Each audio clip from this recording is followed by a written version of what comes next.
فهیم تراب ورور لیکلي راشئ له بلې مو خبر کړم.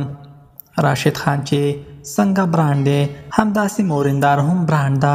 دا نجلۍ لیلوما یعنې ورینداره ده. د لندن په زړه کې د غومبرو او شونډو پړسولو خپل کلینیک لري او په سکین یاردانو او مخ جوړولو کې پوره ماهره ده. ځکه ما یې پوره ویډیوګانې وکتلې.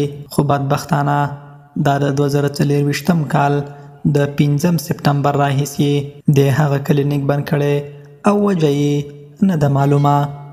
شاید همدا د واده وضعیتونه وو.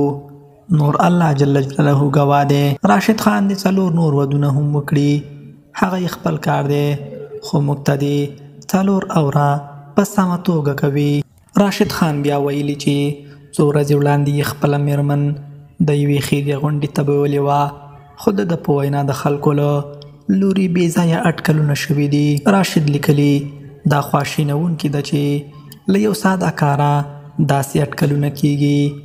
حقیقت دا دی چې دا ښځه زما میرمن لیلومه ده او موږ دواړه یو ځای یو او د پټېدلو څه نه لرو.